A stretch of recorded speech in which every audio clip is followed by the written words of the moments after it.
সাংবাদিক বন্ধু বান্ধৱীসকল, আজি আমাৰ ভাৰতীয় জনতা পাৰ্টিৰ কেইবাখনো গুৰুত্বপূৰ্ণ সভা অনুষ্ঠিত হয়। আমাৰ ৰাষ্ট্ৰীয় সাধাৰণ সম্পাদক সুনীল বানচাল ডাঙৰীয়া আজি গুৱাহাটীলৈ আহিছিলে।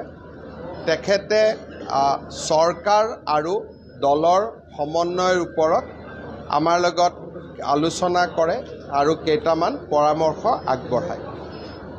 দ্বিতীয়তে, ৰাজ্যসভাৰ নিৰ্বাচনৰ পৰিপ্ৰেক্ষিতত আমাৰ দলে এখন অসম গণ পৰিষদ দলক এৰি দিবলৈ সিদ্ধান্ত কৰিছে। আনখন আসনৰ বাবে 12জন প্ৰাৰ্থীয়ে প্ৰাৰ্থিত্ব আগবঢ়াইছিলে আৰু 12খন আবেদনে আমি নতুন দিল্লীত আমাৰ ৰাষ্ট্ৰীয় কমিটিলৈ আমি প্ৰেৰণ কৰিবলৈ সিদ্ধান্ত গ্ৰহণ কৰোঁ। 12জন ব্যক্তিৰ নাম আপোনালোকে পিছত আমাৰ পৰা ল'ব পাৰিব, কিন্তু যিসকলে আবেদন কৰিছিল সকলো আবেদনে আমি ৰাষ্ট্ৰীয় সমিতিলৈ প্ৰেৰণ কৰিছোঁ। তৃতীয়তে, আমি অলপ দীঘলীয়াকৈ BTRৰ নিৰ্বাচনৰ সন্দৰ্ভত আমাৰ BTRৰ 5খন জিলা সমিতি আৰু 5টাতে দায়িত্বপ্ৰাপ্ত মন্ত্ৰী, ৰাজ্যিক যিসকল বিষয়ববীয়া 5খন জিলাত আমি দায়িত্ব দিছিলোঁ, তেওঁলোকৰ প্ৰতিবেদনসমূহ আজি দলে পুংখানুপুংখভাৱে বিবেচনা কৰে। তেওঁলোকৰ প্ৰতিবেদনত এটা কথা প্ৰকাশ পাইছে যে BTAD দলে 30খন আসনত প্ৰতিদ্বন্দ্বিতা কৰিব পৰাৰ পৰিৱেশ আছে, কিন্তু আমি তেওঁলোকক আকৌ এবাৰ পুনৰ বিবেচনা কৰিব কৈছোঁ যে 30খন আসনত প্ৰতিদ্বন্দ্বিতা কৰিম নে যোৱাবাৰৰ দৰে আমি 26খন আসনত প্ৰতিদ্বন্দ্বিতা কৰিম। অহা এমাহ সময় আমাৰ মন্ত্ৰীসকল আৰু ৰাজ্যিক বিষয়ববীয়াসকলে BTADত আৰু অলপ সময় কটাব আৰু আমি আশা কৰোঁ যে জুলাই মাহলৈকে আমি এটা নিৰ্দিষ্ট সিদ্ধান্তত উপনীত হ'ব পাৰিম যে 30খনত প্ৰতিদ্বন্দ্বিতা কৰিম নে আমি 25খনত প্ৰতিদ্বন্দ্বিতা কৰিম।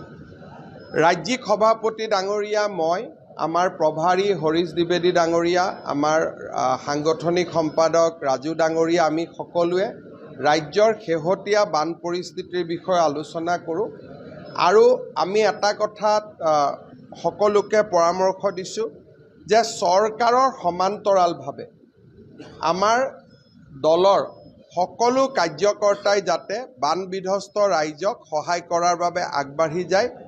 চৰকাৰে কৰিবলগীয়াখিনি নিজৰ দায়িত্ব পালন কৰিব, কিন্তু দলে অতিৰিক্তকৈ প্ৰয়োজন অনুসৰি মেডিকেল কেম্প, ৰাইজৰ লগত থাকি গৰু বা আন পোহনীয়া জীৱ জন্তুৰ খা খবৰ লোৱা, হস্পিটেলাইজেশ্যন হ'লে কাৰোবাক ব্লাড ডনেশ্যন, কাৰোবাক ঔষধ পাতিৰ প্ৰয়োজন হোৱা, যাতে বান বিধ্বস্ত ৰাইজৰ কাষত ভাৰতীয় জনতা পাৰ্টিৰ কাৰ্যকৰ্তাসকল থিয় হৈ থাকে, তাৰ ওপৰতো আজি আমি বিশদভাৱে আলোচনা কৰোঁ।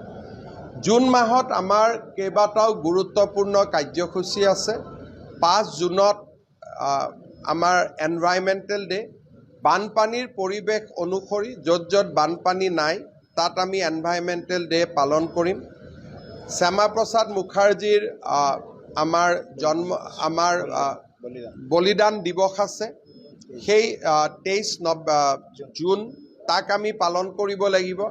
আৰু 25 জুনত জৰুৰী অৱস্থাৰ দিনটো আমি গণতন্ত্ৰক যি ধৰণে হত্যা কৰা হৈছিল তাৰ ওপৰতো আমি এটা কাৰ্যসূচী প্ৰতি বছৰে পালন কৰোঁ। এইবাৰো আমি পালন কৰিম। 29 জুনত আমাৰ মন কী বাত হ'ব, তাকো আমি পালন কৰিম। কিন্তু এইবাৰ আমি সিদ্ধান্ত লৈছোঁ যে বান বিধ্বস্ত অঞ্চলত এই কাৰ্যসূচীসমূহ প্ৰতীকী ৰূপত হ'ব আৰু য'ত বান নাথাকিব তাত আমি কাৰ্যসূচীবিলাক নিয়ম আমাৰ পাৰ্টি বা আমাৰ দলৰ সংগঠনৰ নিয়ম অনুসৰি আমি পালন কৰিম।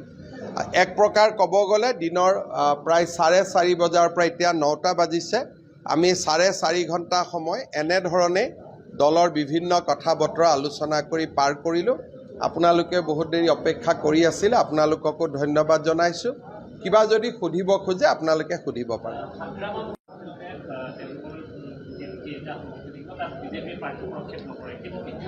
চাওক, হাগ্ৰামা মহিলাৰী আৰু প্ৰমোদ বড়ো দুয়োগৰাকীয়ে দুটা বড়ো ৰাজনৈতিক দল আৰু যথেষ্ট অনাবড়ো মানুহ তেওঁলোকৰ আছে, দুটা ৰাজনৈতিক দলত প্ৰতিনিধিত্ব কৰে। প্ৰমোদ বড়ো UPPL আমাৰ NDAৰ এটা ঘটক দল বা সদস্য দল। তেওঁলোকৰ দুজনকৈ MP আছে, বিধানসভাত বিধায়ক আছে। সেইকাৰণে আমি তেওঁলোকৰ লগত বিশেষকৈ প্ৰমোদ বড়োৰ লগত যিটো মিত্ৰতাৰ সম্পৰ্ক, সেই সম্পৰ্কটো থাকিব। আৰু আমাক ৰাজ্যসভা আদি নিৰ্বাচনত হাগ্ৰামা মহিলাৰী দলটোৱেও আমাক সমৰ্থন কৰে। সেইকাৰণে আমাৰ উদ্দেশ্যটো হ'ল যে বড়ো ভূমিত শান্তি, সম্প্ৰীতি আৰু সমন্বয়ৰ পৰিৱেশেৰে আমি নিৰ্বাচন খেলিম। আৰু একেবাৰে গৈ তাতে যে ইয়াত কিবা এটা নহ'লে আমি শেষ হৈ যাম, সেই ধৰণে আমি ইলেকশ্যন নেখেলোঁ। কাৰণ বড়ো ভূমিত শান্তি অনাৰ কৃতিত্ব ভাৰতীয় জনতা পাৰ্টীৰ প্ৰধানমন্ত্ৰী নৰেন্দ্ৰ মোদীৰ। আমি প্ৰতিটো পদক্ষেপত লক্ষ্য কৰিম যাতে আমাৰ কোনো এটা প্ৰচেষ্টাই বড়ো ভূমিৰ শান্তি, প্ৰগতি আৰু সমন্বয়ত যাতে বাধা নজন্মায়। আৰু সময়ত এই কামখিনি আমি কেনেকৈ কৰিম, ইলেকশ্যনৰ ওচৰ চাপি অহাৰ লগে লগে এই বিষয়বিলাকত আমি আপোনালোকৰ লগত জনাই থাকিম আৰু আমি কথা বতৰা পাতি থাকিম।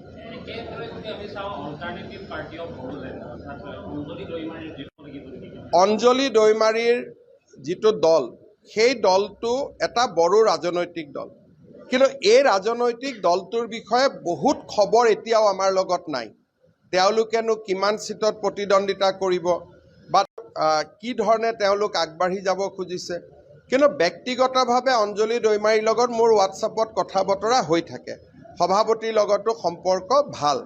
গতিকে তেওঁলোক যদি সঁচাকৈয়ে অন্ততগত্তা ইলেকশ্যনলৈকে খেলেগৈ, তেতিয়া আমি তেওঁলোকৰ পৰিস্থিতিটো আমি নিশ্চয় পজিটিভলি চাম। আমি কোনো বড়ো ৰাজনৈতিক দলৰ লগত সংঘাতৰ ৰাজনীতি আমি নকৰোঁ।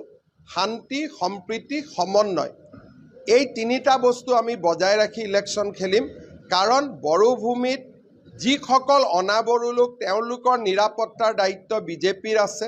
আৰু বড়ো লোকসকলৰো আত্মনিয়ন্ত্ৰণৰ তেওঁলোকৰ যিটো আকাংক্ষা, সেই আকাংক্ষাক সন্মান জনোৱাৰ দায়িত্বও বিজেপিৰ আছে। গতিকে বিজেপিয়ে এটা সম্পূৰ্ণ পৃথক ৰাজনীতিৰে ইলেকশ্যন খেলিব।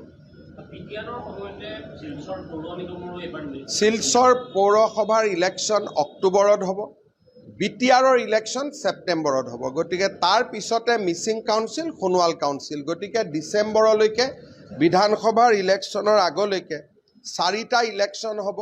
মৰাণ মটকৰো কাউন্সিলৰ ডিলিমিটেশ্যনৰ প্ৰক্ৰিয়া চলি আছে। হয়তো ভোটাৰ লিষ্ট আদি সম্পূৰ্ণ হৈ গ'লে তাতো ইলেকশ্যন হ'ব পাৰে, যদিও তাত আমি ৰাজনৈতিক দল হিচাপে প্ৰতিদ্বন্দ্বিতা নকৰোঁ। যিকোনো খবৰৰ বাবে যোগাযোগ কৰক 7099017330 লগতে 7099017110 নম্বৰত।